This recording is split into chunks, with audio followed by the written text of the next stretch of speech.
Welcome back to CineInsta Movie Recaps. Today, we're diving into the fascinating world of Tale of Tales, a film that came out in 2015. This movie weaves together three separate stories, each one darker and more intriguing than the last. So let's break them down. The first story, The Royal Couple. Our journey begins in a kingdom called Long Trellis, where a king and queen appear to be living their best lives. But there's a shadow lurking beneath their happiness. The queen suffers from a condition so rare, so mysterious, that has stolen her chance to ever become a mother. This burden weighs heavily on her. The king, watching his beloved struggle, brings in physicians and healers from across the realm. They examine her. They consult. They deliberate. Yet none of them can unlock the mystery of her affliction. Desperate to lift her spirits, the king arranges a grand spectacle. Circus performers arrive at the palace, dazzling the crowds with their talents. But when the queen sees one of the performers, clearly expectant with child, something breaks inside her. The envy consumes her completely. She retreats to her chambers and tears them apart in her anguish. The king finds her in this state and makes her a vow. He will do whatever it takes. No matter the cost, he will fix this. That very night, a mysterious figure arrives at the castle gates. He introduces himself as a necromancer, and he claims he holds the answer the king has been seeking. He can cure the queen's condition, but only if the king is truly willing to pay the price. When the king asks what that price might be, the necromancer explains an ancient principle. In nature, everything must be balanced. For every life granted, a life must be taken. The king, without hesitation, agrees. The necromancer then outlines his plan. The king must venture into the rivers and hunt down a sea creature. Once slain, its heart will be the source of the cure. A pure, unmarried maiden must prepare it with care. And when the queen consumes it, she will finally conceive. The very next morning, the king sets out. He searches the rivers until he finds the beast resting in the waters. He wades in, sword raised, and battles the creature with all his strength.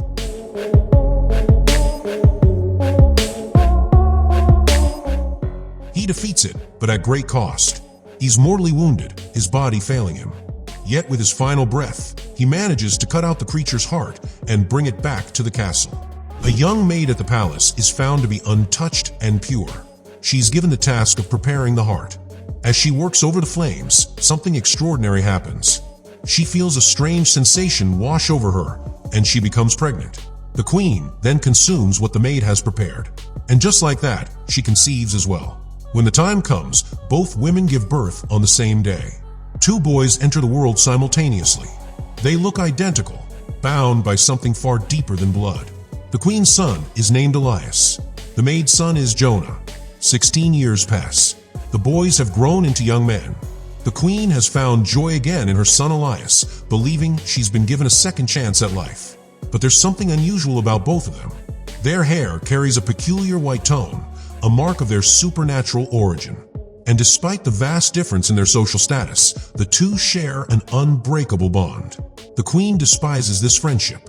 She commands her son to sever ties with the maid's boy. He is a prince, she reminds him. Such associations are beneath him. But Elias refuses to listen. He and Jonah continue to meet in secret. The boys possess an extraordinary ability as well. They can breathe underwater in ways no ordinary person can.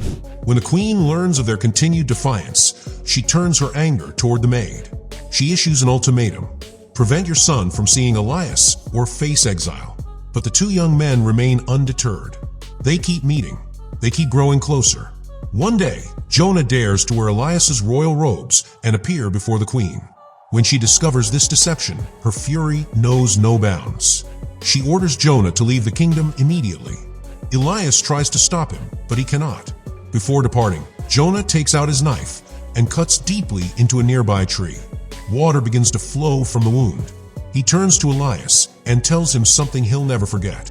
As long as this water runs clear, Jonah says, know that I am alive. But if it ever turns red, know that my life is in danger. Elias watches his friend disappear into the distance. And from that moment on, he checks that tree every single day. Then one morning, the water is red. Elias doesn't think twice.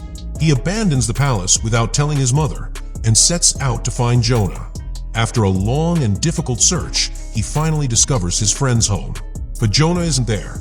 The locals tell him that Jonah married a woman from their village and that he ventured into the forest 5 days ago and never returned. Elias heads into the forest to search for him. Back at the palace, the queen grows increasingly frantic about her son's disappearance. In her desperation, she visits the necromancer once more, and he gives her the same answer as before. If she wants her son back, she must offer a life. The queen accepts. In a cave deep within the forest, Jonah lies wounded and bleeding. A terrible creature, something between bird and demon, descends upon him, ready to strike the final blow. But Jonah's cry echoes through the cavern. Elias hears it. He rushes in and cuts the creature down with his sword. Only then does Elias realize the horrifying truth. The creature he just killed, it was his own mother. But that was the agreement. Life for life. The first story concludes with Elias ascending to the throne of the kingdom. The second story, the two sisters and the lustful king. Now we turn to a different king entirely. This one is a man of endless appetites and little restraint. He surrounds himself with beautiful women, drinks constantly, and searches endlessly for a queen who will satisfy his desires. Yet for all his indulgence, he hasn't found the one. Near the palace live two elderly sisters named Dora and Ima. Dora is cunning and self-serving. Ima is simple and genuine. They rarely leave their home, and it seems certain they will spend the rest of their lives in isolation. But there's something extraordinary about them. Despite their age, their voices are young and beautiful. Incredibly beautiful. One morning, the king hears Dora singing, and something inside him stirs. He's captivated by her voice. He must meet her. He must see the woman attached to such a lovely sound. When the king arrives at their door, the sisters panic. If he discovers how old they truly are, he'll surely be angry. After a frantic discussion, Dora comes up with a plan. She asks him to return in a week's time, when she'll feel more ready to receive him. Over the next 7 days, both sisters work desperately to make themselves appear younger. Dora covers her fingers with oils and herbs, but they still look ancient and withered. Ima, however, has a different strategy. She's kept her finger in her mouth for days on end, and it's become soft and relatively young-looking. When the king returns, Dora presents Ima's finger to him instead of her own. The king sees it and loses all composure. He's convinced he's found his true love at last, but the sisters grow more anxious. If the king ever sees the full truth, he'll kill them both. Dora proposes a condition. She will only be intimate with the king in complete darkness. The king agrees. That night, Dora tightens her skin with glue, attempting to create the texture of youth. A guard arrives to collect her under the cover of darkness. The king and Dora spend the night together. But when morning comes and light floods the chamber, the king sees her for who she really is. An old woman, ugly, weathered by time. He's filled with rage. He orders his guards to throw her from the highest window. Miraculously, she survives. She lands in the jungle below. And there, in that dense wilderness, she witnesses something impossible. A witch appears before her, and with a wave of her hand, magic transforms Dora. Her skin becomes smooth. Her hair becomes long and lustrous. She is beautiful again. The next day, the king goes hunting in that same jungle. He sees the transformed Dora and falls in love immediately. He brings her back to his castle and declares her his new queen. Dora doesn't understand what happened to her, but she thinks of her sister. She invites Ima to the wedding. When Ima arrives and sees what her sister has become, she demands to know the truth. Dora, amused, tells her a lie. She says she simply peeled off her old skin, like a snake. Ima believes her, and she becomes obsessed with the idea. She finds a blacksmith and makes a bargain. She'll give him her necklace if he helps her shed her old skin. The foolish blacksmith agrees. He takes her to the jungle, ties her against a tree, and tears away all her skin. When Ima returns to the castle, she's bleeding and broken. She dies not long after. Elsewhere, the magic that transformed Dora begins to fade. Her skin starts to crease and fold. She realizes she's aging again. In panic, she runs away from the palace. The second story ends in tragedy as Dora transforms back into her elderly self, alone and forgotten. The third story, The King and His Daughter. Our final tale concerns another king.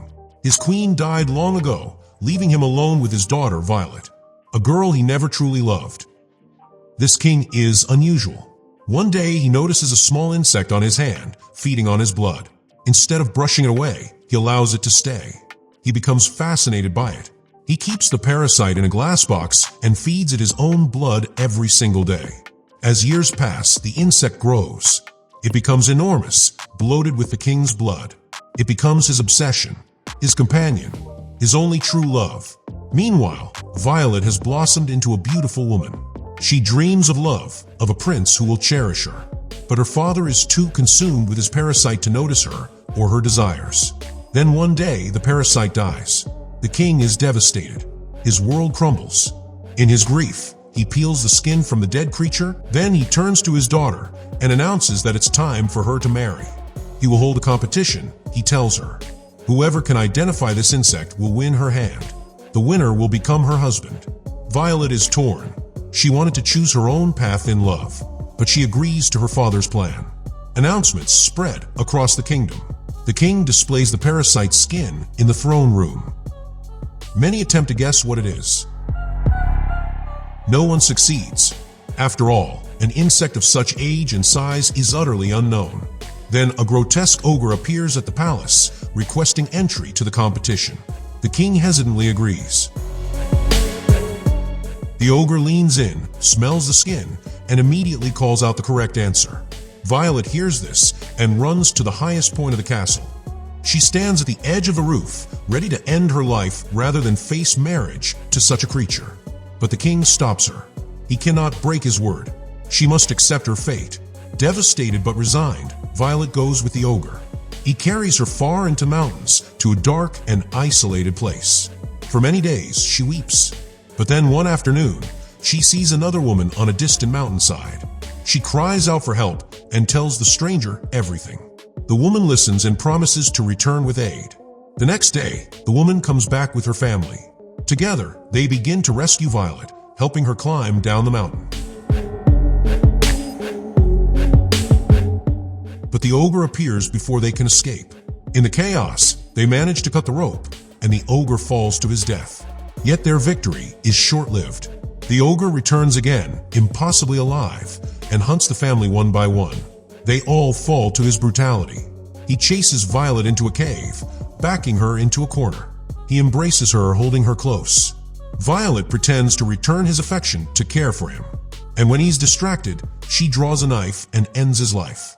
Violet makes her way back to the palace, carrying the ogre's severed head. She presents it before her father and the entire court. Through her tears, she speaks. "This is the husband you chose for me," she says. The king sees what she's done, what she's become, and he collapses in despair. The final scene shows Violet ascending to the throne, now queen of the kingdom. And that brings us to the end of Tale of Tales.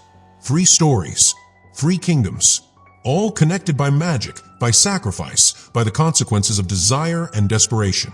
I hope you found this recap fascinating. If you did, please subscribe to CineInsta for more content just like this.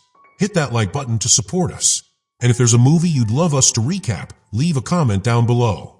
Thanks so much for watching, and we'll see you next time.